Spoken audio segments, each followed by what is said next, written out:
극동방송 청취자 여러분 반갑습니다. 말씀의 숲으로 교회를 섬기는 맹성호 목사입니다. 오늘은 영남 5강 인생 마지막 한판 시리즈 중 두 번째로 그대에겐 위기지만 나에게는 기회이다 라는 주제 중심 설교로 은혜를 함께 나누고자 합니다. 우리가 살아가는 길에는 위기와 기회가 늘 함께 공존합니다. 프랑스와 잉글랜드의 100년 전쟁 중 오를레앙 공방전에서 프랑스를 승리로 이끈 사람은 대통령이나 위대한 장군도 아닌 지금은 거룩한 성녀로 부르지만 당시엔 17세 문맹 시골 소녀였던 잔다르크였습니다. 위기의 역사적 인물이 나는 것입니다. 달리기는 어떻습니까? 달리기는 경쟁입니다. 혼자 달리면 아무런 위기 없이 편하지만 함께 달리면 긴장도 되고 여러 위기가 찾아옵니다. 그러나 그 위기를 선의의 경쟁으로 여기고 달리면 곧 기회가 되고 성장의 모멘텀이 되는 것입니다. 야곱과 에서는 폭풍우 속 바다 위를 걷는 베드로처럼 늘 위기였습니다. 에서는 팥죽 한 그릇에 귀하고 귀한 장자권의 축복을 빼앗기는 위기가 있었고, 아버지만 아니면 야곱을 당장이라도 죽이고 싶은 내적 깊은 위기에 처해 있었고, 야곱 또한 장자권 획득으로 인한 보복의 위기, 광야길을 걸을 때 먹고 누울 것이 없는 위기, 삼촌의 집에서 20년의 세월을 보내야만 했던 위기의 시간들, 그리고 형 에서와의 해우에서 모든 것을 내려놓아야만 했던 위기, 하나님의 사람과 씨름할 때 허벅지 관절이 부러져 아무것도 할 수 없었던 위기 등 그들의 인생은 그야말로 위기의 인생이었습니다. 이런 위기들 앞에서 에서와 야곱이 대처했던 방법은 제각각 달랐습니다. 그렇다면 이런 위기에서 에서는 어떻게 대처를 했느냐는 거죠. 첫 번째, 에서에겐 위기가 위기였다는 것입니다. 사람이라면 위기가 늘 찾아오기 마련입니다. 목회자인 저에게도 위기가 있었고 교회 중직자들과 성도들에게도 위기는 동일하게 찾아옵니다. 에서는 물론이고 축복의 사람 야곱도 마찬가지였습니다. 문제는 그 위기를 어떻게 변죽할 것인가입니다. 오늘 에서의 위기는 소소한 배고픔에서 시작되었습니다. 아니 어쩌면 위기를 스스로 자초한 것이 되죠.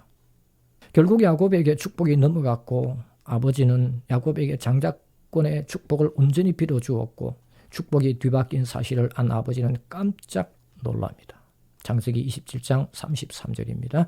이삭이 심히 크게 떨며 이르되 그러면 사냥한 고기를 내게 가져온 자가 누구냐? 내가 오기 전에 내가 다 먹고 그를 위하여 축복하였은즉 그가 반드시 복을 받을 것이니라. 아멘. 여기서 아버지가 왜 심하게 떨었을까요?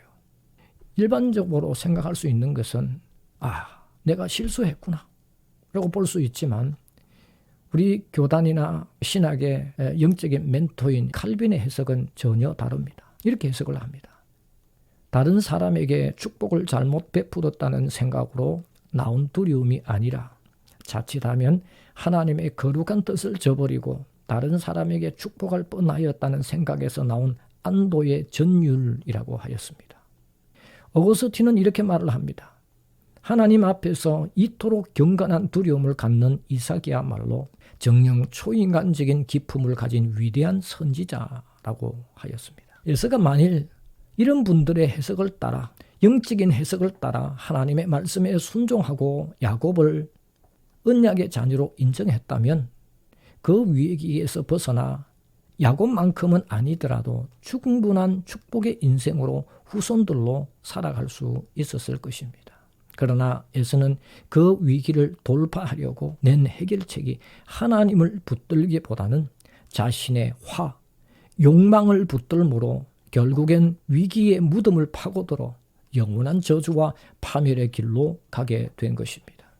성경 속 사울은 어떻습니까? 어쩌면 위기 속으로 자신을 가장 깊이 몰아넣고 비참한 죽음을 당한 케이스일 것입니다. 사울은 이스라엘의 초대 왕으로 굉장히 능력 있는 사람이었습니다. 그런 그에게 골리앗이라는 거대한 위기가 찾아와 40일 주야로 조롱하였지만 아무런 대응도 하지 못했습니다. 결국 다윗이 등장하여 하나님의 이름으로 골리앗을 무너뜨렸고 백성들은 그때부터 사울보다 다윗을 더 칭송하기 시작했습니다. 위기는 걷잡을 수 없이 커져만 갔고 결국엔 위기를 극복하지 못하고 블레셋과의 전투에서 아들 요나단도 죽고 자신도 스스로 자결을 함으로 비참한 최후를 맞게 된 것입니다. 여러분, 사울을 죽음으로 몰아간 위기는 골리앗이었습니다. 그런데 이상하지 않습니까? 겸손하고 능력 있는 위대한 사울이 다윗이 이긴 골리앗을 이길 수 없었을까요? 그렇지 않습니까? 분명 골리앗을 이기고도 남습니다. 그렇다면 다윗은 이기고 사울은 질 수밖에 없었던 결정적인 차이는 뭐겠습니까? 사울은 분명 하나님으로부터 세움받은 왕이었습니다. 그렇다면 40일 동안 조롱하는 이방 골리앗과 싸울 때의 무기는 자신의 능력과 군사들의 힘, 전략이 아닌 하나님의 능력을 의지해야만 위기를 벗어날 수 있었던 것입니다. 그러나 사울은 하나님의 능력과 하나님의 힘을 의지하기보다는 자신의 힘과 능력을 의지하려고 했고 군사들 중에 골리앗을 이길 수 있는 사람을 찾기에 급급했던 것입니다. 여러분, 다윗을 보십시오. 골리앗을 무찌른 무기는 무엇입니까? 물맷돌이죠. 그러나 물맷돌이 아닙니다. 사무엘상 17장 45절을 보면 하나님의 이름으로 내게 가노라. 아멘. 물맷돌은 하나님이 사용하시는 하나의 부품에 불과한 것입니다. 실제 그 골리앗을 이긴 것은 하나님의 이름, 하나님의 능력, 하나님의 권세였던 것입니다. 오늘 우리는 자꾸만 인생의 위기 앞에서 물맷돌을 던지려고 합니다. 그러나 여러분, 물맷돌은 이길 수 없습니다. 물맷돌은 세상을 이길 수 없습니다. 물맷돌은 고난과 역경을 이길 수 없습니다. 우리에게는 진정한 무기는 물맷돌이 아니라 그 물맷돌을 사용하시는 하나님의 이름인 것입니다. 사람들은 상상의 나래를 증폭시키는 염려와 불안에 떨며 소중한 하루, 존귀한 인생을 덧없이 갉아먹고 있다는 사실입니다. 데일 카네기는 걱정을 멈추고 삶을 시작하라는 저서에서 우리가 걱정하는 일들 중 90%는 결코 일어나지 않는다라고 했는데 이는 수많은 심리학자들의 연구로도 입증이 되었습니다.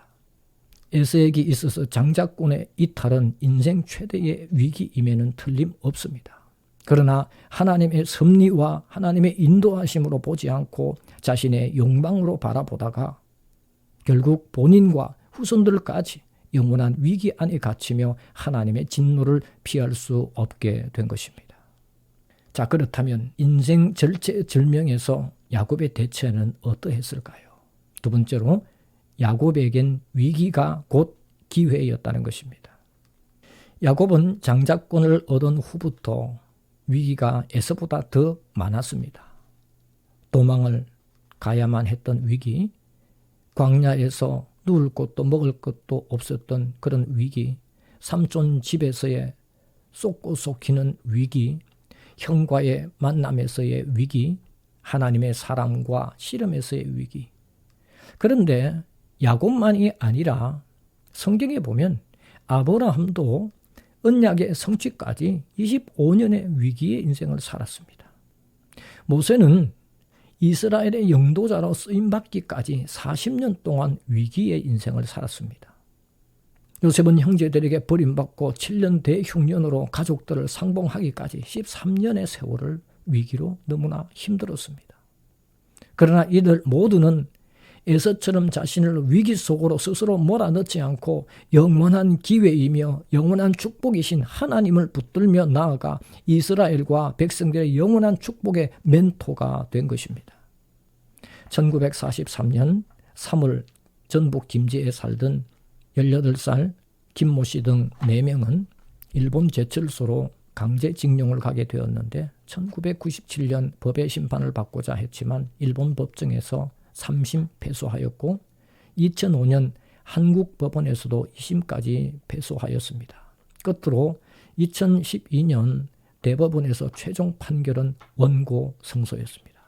그러자 이번에는 일본 제철이 대법원에 상고하였고 2018년 최종적으로 피해자 4명에게 각각 1억 원씩 지급하라는 판결이 내려졌습니다. 그러나 이미 3명은 죽었고 생존자 이춘식 씨만 98세의 나이로 휠체어를 타고 법정에 온 것입니다. 문제는 이 사건으로 인해 일본과 한국은 걷잡을 수 없는 무역전쟁이 시작되었는데 2019년 7월 1일 한국을 27개국의 백색 국가에서 제외하고 한국의 공업 소재 수출 규제 조치를 취한 것입니다. 지금도 그렇지만 당시 한국은 일본 기술과 제품에 많이 의존하고 있었기에 한국으로서는 엄청난 위기였습니다. 실제 그 당시 위기를 극복하지 못하고 폐업을 한 회사들도 상당히 많습니다. 그런데 시간이 흐르면서 놀라운 대반전이 일어나는데 한국은 스스로 독자적인 기술 개발에 착수했고 오래지 않아 일본 제품을 대체할 수 있는, 아니 넘어서는 충분한 제품을 만들게 되었고 오히려 일본의 경제적 타격을 입게 된 것입니다. 한국은 위기로 보지 않고 기회로 삼아 일어설 수가 있었던 것입니다. 그렇다면 야곱에게 위기에서 기회란 여러분 무엇일까요?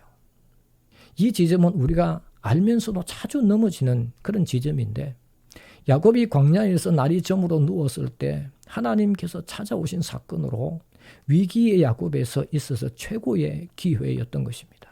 문제는 하나님께서 우리가 위기일 때 늘 찾아오시지만 우리는 무심코 그냥 지나쳐 버린다는 것입니다. 하나님을 제대로 보지 못한다는 것은 우리의 고착된 본능과 의식이 있기 때문입니다. 염려에서 벗어나고 걱정에서 도망가고 살 길을 찾고 위험으로 빨리 벗어나는 것, 이런 고착된 본능과 의식 때문에 우리 곁에 늘 존재하시고 우리의 손을 잡아주기 위해 옆에 계신 그 능력의 하나님을 우리는 보지 못한다는 것입니다. 야곱은 그 광야에 누웠을 때 하나님은 찾아오셨습니다. 그리고 야곱을 만나 주셨습니다. 하나님은 항상 그런 곳에 우리와 함께 계시는 분입니다. 창세기 28장 16절을 보시면 야곱이 잠이 깨어 이르되 여호와께서 과연 여기 계시거늘 내가 알지 못하였도다. 그렇지 않습니까? 나의 항상 고정되어 있는 고정관념의 생각들 때문에 하나님을 보지 못하는 것입니다. 내 능력을 의지하고 내 힘을 의지하다 보니 하나님께서 애타게 우리 옆에 계시지만 볼 수가 없는 것입니다. 여러분들 왜 힘들 때 여행을 떠납니까? 힘든 일에 매몰되어 있다가 그 현장을 벗어나 멀리서 그 현장을 바라보면 그동안 보지 못했던 장면들이 속속 보이기 때문입니다. 축구 운동장 그 선 안에서 뛰는 선수들은 큰 그림을 볼 수 없기에 작전을 펴기가 어렵습니다. 그러나 감독과 관중들은 훤히 볼 수 있습니다. 우리에게 위기가 닥칠 때 당장 보이는 그림과 상황을 보지 않아야 됩니다. 조금만 비틀어서 바라보면 하나님께서 환하게 웃고 계시는 모습을 우리는 분명하게 볼 수 있을 것입니다. 우리가 그런 하나님을 바라보는 순간 위기는 곧 기회가 되고 그 기회는 모든 이들에게 오픈 소스의 축복이 된다는 사실입니다. 사랑하는 여러분, 우리는 에서입니까? 야곱입니까? 단언컨대 우리는 야곱과 같은 사람입니다. 야곱에게 있어서 기회는 결코 어려운 일이 아니었습니다.